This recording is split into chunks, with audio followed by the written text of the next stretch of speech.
जय हिंद दोस्तों। आज हम लोग इस वीडियो में प्रीवियस ईयर्स क्वेश्चन को सोल्व करेंगे जो 2021, 2022, 2023, 2024 से रिलेटेड क्वेश्चन रहेगा। तो देखिए पहला क्वेश्चन क्या है, 2 into sine square alpha plus cos square alpha का मान क्या होगा। तो यहाँ पे देखिए क्या है, 2 है तो 2 को लिखेंगे। यहाँ पे देखिए sine square alpha plus cos square alpha का मान क्या होता है, 1। तो देखिए 2 में 1 से गुना करेंगे तो कितना हो जाएगा, 2। तो ऑप्शन नंबर कौन सा होगा, ए में है 1, बी में है 0, सी में है 2, डी में -1। तो क्या होगा, 2 आएगा। तो ऑप्शन नंबर कौन सा होगा, सी। इस तरह से हमारा दूसरा नंबर प्रश्न है दोस्तों, 5 into cosec square theta minus cot square theta बराबर क्या होगा। देखिए 5 है तो 5 को लिखेंगे और देखिए हमारा सूत्र होता है cosec square theta minus cot square theta बराबर होता है कितना, 1। 5 में 1 से गुना करेंगे तो कितना होगा, 5। तो ऑप्शन नंबर कौन सा होगा, बी। इस तरह से हमारा तीसरा नंबर प्रश्न है, देखिए कितना धाकड़ है, sine square alpha plus 1/1 plus ten square alpha बराबर क्या होगा। तो क्या साइन स्क्वायर अल्फा है तो साइन स्क्वायर अल्फा को लिखेंगे, प्लस है तो प्लस देंगे, 1 है तो 1/1 प्लस टेन स्क्वायर अल्फा बराबर क्या होगा, 1 प्लस टेन स्क्वायर अल्फा बराबर होता है सेक स्क्वायर अल्फा। तो सेक स्क्वायर अल्फा को लिखेंगे, साइन स्क्वायर अल्फा है तो साइन स्क्वायर अल्फा, प्लस है तो प्लस 1/सेक क्या होता है, कॉस स्क्वायर अल्फा हो जाएगा। अब हम लोग सूत्र जानते हैं कि cos sine square alpha plus cos square alpha बराबर कितना, 1। ये हमारा आंसर होगा। तो ऑप्शन नंबर कौन सा होगा, ऑप्शन नंबर होगा ए। इस तरह से हमारा चौथा नंबर प्रश्न है, देखिए क्या है, 1/√3 किसका मान है। साइन 30 का मान होता है 1/2, टेन 30 का मान होता है 1/√3। तो टेन 30 का ही मान है 1 कितना, √3। इससे आप लोग को थीटा वाले मान 0, 30, 45, 60, 90 तक याद कर लीजिएगा। यहाँ तक देखिए पाँचवा नंबर क्वेश्चन क्या है, 3 अल्फा, यदि 3 अल्फा बराबर 180 तो कॉस अल्फा बराबर क्या होगा। तो सबसे पहले तो यहाँ देखिए अल्फा का मान निकालेंगे, 3 अल्फा है तो 3 अल्फा बराबर कितना डिग्री, 180। ये देखिए 3 गुना में ई पट जाएगा तो क्या चिन्ह होगा, भागा में। तो 180 बटे कितना हो जाएगा, 3। 3 से 180 कितने मत में कटेगा, 60। तो अल्फा का मान यहाँ से कितना आ जाएगा, 60। अब यहाँ पे किसका मान पूछ रहा था, कॉस अल्फा का। तो कॉस अल्फा लिखेंगे, कॉस अल्फा का जगह कितना हो जाएगा, 60, क्योंकि अल्फा का मान ही कितना है, 60। तो कॉस 60 का मान क्या होता है, 1/2। तो ऑप्शन नंबर कौन सा होगा, ऑप्शन नंबर सी। इस प्रकार से हम लोग छठा नंबर प्रश्न को देखेंगे। छठे नंबर प्रश्न है, समानांतर श्रेणी 0, 1/8, 1/4, 1/3 डॉट डॉट का सार्वंतर है। सार्वंतर का मतलब होता है डी निकालना है। क्या निकालना हम लोग को, डी। तो डी निकालने रहता है तो दूसरा पद में से पहला पद को घटाते हैं। तो ये प्रथम पद है, दूसरा पद यही है। तो 1/8 है तो दूसरा पद में से कितना घटाएंगे, पहला पद को घटाएंगे, 0 को। तो कितना हो जाएगा, 1/8 में से 0 घटाएंगे तो 1/8 ही रहेगा। तो 1/8 आंसर होगा। सार्वंतर कितना हो जाएगा, 1/8। ऑप्शन नंबर कौन सा है, ऑप्शन नंबर ए है। इस तरह से हम लोग 7वां नंबर प्रश्न को देखेंगे। क्या बोल रहे हैं, यदि समानांतर श्रेणी का सामान्य पद 5n-7 है तो प्रथम पद होगा। प्रथम माने पहला पद निकालना है। तो देखिए यहाँ से n हमारा क्या, n है नेचुरल नंबर बोल सकते हैं। तो n का मान 1, 2, 3 लेंगे तो प्रथम पद निकालना है। तो देखिए 5n-7 है तो 5n-7 को लिख लेंगे। देखिए 5n का मान पहले 1 लेते हैं तो 5 गुनी क्या लिखेंगे, 1 माइनस क्या, 7 है। तो 5 में 1 से गुना करेंगे तो 5 और माइनस क्या, 7। 5 में से 7 घटाएंगे तो कितना आएगा, -2। -2 ये प्रथम पद हमारा निकला। तो प्रथम पद तो पूछ रहा है तो ऑप्शन नंबर कौन सा होगा, डी। इस तरह से हम लोग 8वें नंबर प्रश्न को देखेंगे।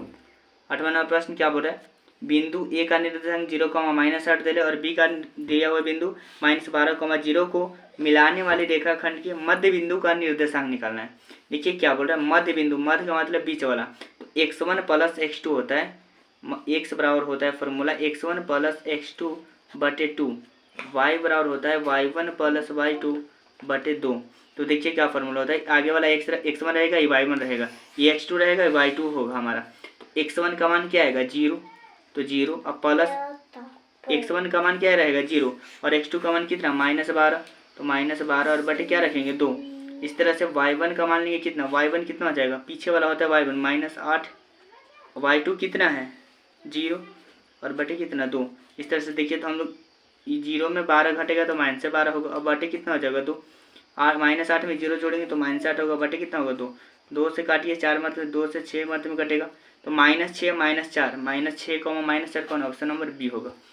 इस तरह से हम 9 नंबर प्रश्न को देखेंगे। क्या बोल रहे हैं, त्रिभुज के तीनों कोनों का योगफल होता है। त्रिभुज के तीनों कोनों का योगफल 180 डिग्री होता है दोस्तों। अब देखिए यहाँ पे क्या है, 10वां नंबर प्रश्न देख लीजिए। 18 तथा 72 का मौसा निकालना है। तो देखिए भाग विधि से निकालते रहे, यहाँ थोड़ी ना करें कि अभाज्य गुणनखंड विधि से। अभाज्य गुणनखंड विधि से कहता तो फैक्टर करके निकालते हैं। 18 और 72 का मौसा निकालना है, तो 18 से 72 में भाग देंगे, तो 18 का टेबल में 72 कितने मारते हैं बताए 4, तो कट जाएगा। जो इस साइड वाला बचेगा वही हमारा HCF होगा मौसा, तो कितना हो जाएगा 18। इसी तरह से 11 नंबर प्रश्न को देखेंगे। साइन 30 डिग्री बटे कॉस 30 डिग्री गुने कॉट 30 डिग्री है। तो हम लोग जानते हैं क्या कि साइन बटे कॉस टैन होता है। तो टैन एंगल समान है, देखिए सेम है, 30 डिग्री है 30 डिग्री, तो टैन कितना डिग्री हो जाएगा 30 डिग्री, गुना है तो गुना, कॉट 30 डिग्री है तो कॉट 30 डिग्री को लिखेंगे। अब हम लोग जानते हैं कि tan theta into cot theta कितना होता है 1, क्योंकि एंगल तो समान है, कौन हमारा यहाँ भी 30 यहाँ भी 30, तो मान कितना हो जाएगा 1। ऑप्शन में कितना हो जाएगा डी। इसको लॉन्ग तरीका से नहीं बनाएंगे, डायरेक्ट ऐसे लिख लेंगे कि साइन बाई कॉस क्या होता है टैन इंटू कॉट है, तो cot tan into cot theta बराबर क्या होता है 1 होता है। तो इस तरह से बनाएंगे। अगर 12 नंबर प्रश्न को देखेंगे हम लोग, 1 माइनस टैन स्क्वायर 45, तो देखिए 1 लिखेंगे, माइनस है तो माइनस, टैन 45 का मान 1 होता है, स्क्वायर है तो स्क्वायर होगा, अब बटे 1 है तो 1, प्लस है तो प्लस, फिर टैन 45 का मान 1 होगा, तो स्क्वायर है तो स्क्वायर। देखिए वहाँ पे 1 है तो 1, माइनस क्या हो जाएगा 1, और बटे 1 का स्क्वायर क्या होता है 1 ही होता है, 1 है तो 1, प्लस है तो प्लस, 1 का स्क्वायर क्या होगा 1 है, 1 में से एक जगह क्या होगा 0, पूरे हमारे क्या हो जाएगा 0, तो ऑप्शन नंबर क्या होगा इसका 0। तो साइन कितना का मान 0 होता है, देखिए साइन 90 है, साइन 0 है, टैन 90 है, साइन 45, तो किसका मान 0 होता है, तो टैन का होता है जो क्या होता है 0 होता है। टैन 90 का मान क्या होता है 0, सॉरी टैन 90 नहीं होगा, साइन 0 का मान क्या होता है 0, ये नहीं होगा ऑप्शन, ये ऑप्शन नहीं होगा, सॉरी टैन 90 का मान इन्फिनिटिव होता है, साइन 0 का मान क्या होता है 0। इस तरह से 13 नंबर प्रश्न को देखेंगे। परिक्षेपण दे दिया हो 14, 15, 13, 16, 14, 15, 17 का बहुलक निकालना है। तो बहुलक जब इस परिस्थिति में है तो देखेंगे सबसे ज़्यादा जो जितने बार रिपीट रहेगा जोनक वही हमारा बहुलक होगा। तो देखिए 14 कितने बार है, एक जगह 2 जगह, 15 को चेक कर लेते हैं, 15 एक जगह, और फिर 15 कहीं पे यहाँ पे 2 जगह, तो 14 भी 2 गो है, 15 भी 2 गो है, 16 देखिए 1 गो है, 13 भी क्या 1 गो है, 17 भी क्या 1 गो है। तो देखिए दोनों में अब बड़ा कौन है, क्योंकि 14 2 बार है, 15 भी 2 बार है, तो बड़ा कौन है 14 की 15, तो 15, तो ऑप्शन नंबर कौन सा होगा हमारा, इसका बहुलक होगा बड़ा वाला 15। इस तरह से देखिए 14 नंबर प्रश्न को देखते हैं। ए भुजा वाली समबाहु त्रिभुज का क्षेत्रफल है। तो समबाहु त्रिभुज का क्षेत्रफल होता है √3/4 गुने भुजा स्क्वायर, तो √3/4 है भुजा स्क्वायर, तो भुजा क्या था ए, तो ए का स्क्वायर हो जाएगा, तो कौन सा हो जाएगा सी, √3/4 गुने ए स्क्वायर। अब यहाँ पे क्या पूछ रहा है, मूल बिंदु से 15 नंबर प्रश्न को देखिए, मूल बिंदु से बिंदु आर का -x, y की दूरी क्या होगी। तो देखिए मूल बिंदु का होता है √x² प्लस y², तो √x² प्लस क्या हो जाएगा y², तो 15 का क्या हो जाएगा ए। इस तरह से 16 क्वेश्चन को देखिए, मूल बिंदु के निर्देशांक क्या होता है, तो मूल बिंदु का जब निर्देशांक पूछेगा तो x के लिए 0 होता है, y के लिए भी 0, तो 0 का क्या होता है 0। इस तरह से अब हम 17 नंबर प्रश्न को देखेंगे। 17 नंबर प्रश्न क्या बोल रहा है, निम्नलिखित में से कौन सा केंद्रीय प्रवृत्ति का माप नहीं है। देखिए माध्य जो प्रवृत्ति का माप है, माध्यक भी है बहुलक भी है, लेकिन मानक विचलन है जो नहीं है, तो केंद्रीय प्रवृत्ति का माप है जो मानक विचलन नहीं होगा। अब देखिए 18 नंबर प्रश्न क्या बोल रहे हैं, एक्स अक्ष पर स्थित किसी बिंदु के निर्देशांक का रूप होता है। तो एक्स अक्ष पर क्या होता है, आपसे हम पूछ रहे हैं कि एक्स अक्ष पर y का बराबर क्या होता है 0, तो एक्स अक्ष पर x के लिए तो x रह जाएगा, लेकिन y के लिए क्या हो जाएगा 0, तो पहले ऑप्शन होगा 18 के क्या हो जाएगा ए। अब देखिए यहाँ पे क्या बोल रहा है 19 नंबर प्रश्न को, 7,4 किस पाद में है।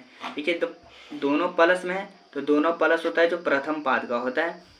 अब इस तरह से 20 नंबर प्रश्न को देखेंगे, tan 45 अनुपात का चिन्ह दिए हुए है tan 60, तो tan 45 लिख लेंगे और अनुपात हटाएंगे तो बटे आएगा, फिर tan कितना हो जाएगा 60।